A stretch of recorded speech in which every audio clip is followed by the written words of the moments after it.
Mathieu Noël. Voici pour les titres de ce 18 octobre 2018 et dans moins d'un mois, le 16 novembre, lors de la 26e réunion de la conférence générale des poids et mesures, la définition du kilogramme va changer. Jusque-là basée sur un objet physique, elle va être convertie en formule mathématique. Bonjour Alain Sirou. Bonjour Mathieu, bonjour à tous. Vous êtes directeur de la revue Ciel et Espace, vous êtes notre spécialiste scientifique. Pourquoi diable, Alain, le kilogramme va-t-il changer? Je le trouvais parfait, moi.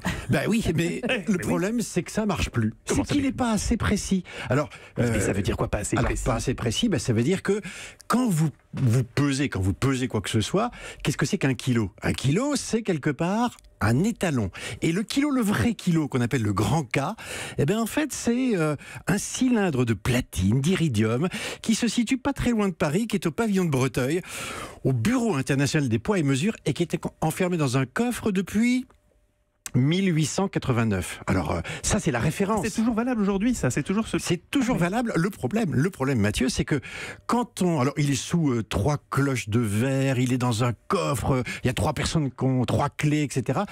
Et tous les 50 ans, on le sort pour le peser. Le problème, c'est que à chaque fois de poids, si. Mais c'est pas comme moi. Il mange pas de la tartiflette l'hiver et il fait pas du sport l'été. Et bien justement, c'est le mystère, c'est qu'il change un tout petit peu de poids. Alors pas beaucoup, je vous rassure, 50 millionièmes de grammes. Mais comment on mesure? Il y a une balance assez précise pour mesurer 50 millionièmes de grammes. Justement, là aussi, c'est-à-dire qu'on a besoin effectivement de peser des choses qui sont extrêmement légères, extrêmement fines. Et cet étalon de référence, finalement, il ne tient plus la route. Et c'est un des derniers, si je puis dire, référent, étalon, physique. Souvenez-vous du mètre. Le mètre avant, c'était... Je m'en souviens très bien, moi je l'utilise toujours personnellement. Voilà. Alors vous êtes un bricoleur, vous avez le mètre à ruban. Mais simplement, les professionnels, qu'est-ce qu'ils ont chez eux? Un laser. Ah oui. Ah ben oui, vous regardez ça, vous voyez bien. Et en fait, le laser, il mesure en mètres aussi. Alors il mesure en mètres aussi. C'est pas le nom mètre qui change, mais c'est l'instrument de mesure. C'est-à-dire que là, avec le mètre, c'est la vitesse de la lumière qui va compter. C'est-à-dire on mesure à quelle vitesse se déplace la lumière dans un temps très court. Wow. Donc c'est dématérialisé et c'est ça qui va se faire avec le kilo. Alors toutes les unités vont être définies à partir de constantes fondamentales de la nature. En clair, ça veut dire quoi? Alors ça veut dire que quand vous avez été à l'école, vous avez appris Einstein, il y a un siècle, E égale MC2, tout le monde connaît ça. J'ai appris que E égale MC2, du coup j'ai pas bien compris. Le M de MC2, M c'est masse. Oui, la masse. C'est-à-dire que Einstein nous montre qu'il y a une relation entre la masse et l'énergie. Ça veut dire quoi? Ça veut dire que c'est une constante immatérielle. Alors ça va plus être le grand K. Le grand K, c'était le grand kilo. On va appeler ça le petit H. Et le petit H, ça veut dire la constante de Planck, une relation mathématique, une formule mathématique d'une extrême précision incontestable par tout le monde, parce qu'il faut que tout le monde l'adopte, qui met en lien finalement les masses et l'énergie. Et donc ça va être quelque chose de nouveau. Eva Rock m'a l'air perdue. Non, pas du tout. Mais toutes ces avancées, tous ces travaux que vous réalisez régulièrement, est-ce que ça a des conséquences pour nous? Alors, pour nous, non. Parce que quand vous vous pesez le matin, Eva, vous n'êtes pas au 10 millième. Bon, alors admettons. Avec les gâteaux qu'elle s'en fait ce week-end, je peux vous dire ça se mesure pas au 50 millionième de grammes près. Elle est intéressée par les variations, si je puis dire. Voilà.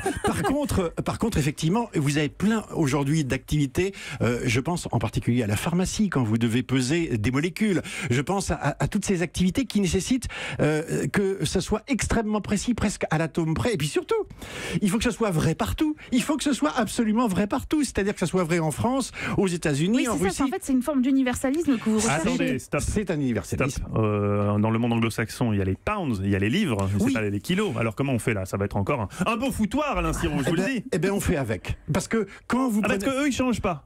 Ils redéfinissent pas. Mais il faut du temps. Vous savez que quand vous montez en avion, le commandant vous dit toujours que vous êtes à tant de pieds. Oui. Là, on utilise une mesure ancienne qui était le pied. Alors, vous voyez, les pieds, c'est pas tous les mêmes en fonction des individus. Non. On avait aussi les coudes, le pouce. Le pouce, c'est bien connu aux États-Unis, etc. Vous voyez bien qu'on se traîne, si je puis dire, des mesures anciennes où c'était le corps humain qui servait de référence. Pourquoi ils ne profitent pas de ce congrès pour unifier tout ça au niveau mondial? Alors, on va le faire. Je lance des idées comme ça pour rapprocher les peuples. Il y a 7 unités de mesure fondamentales. Déjà, on a dématérialisé le mètre. On a dématérialisé la seconde. La seconde, c'est quoi? C'est la seconde atomique. Ne touchez pas la seconde. C'est la seconde. Le Kelvin, c'est la température. Kevin. Oui, Kevin. Lord Kevin. Le candela. La candela, c'est la mesure de la lumière. On va le changer aussi pour la dématérialiser. La mole, qui mesure la matière. matière. C'était mon cauchemar en cours de physique. De chimie. Eh bien, terminé ce cauchemar.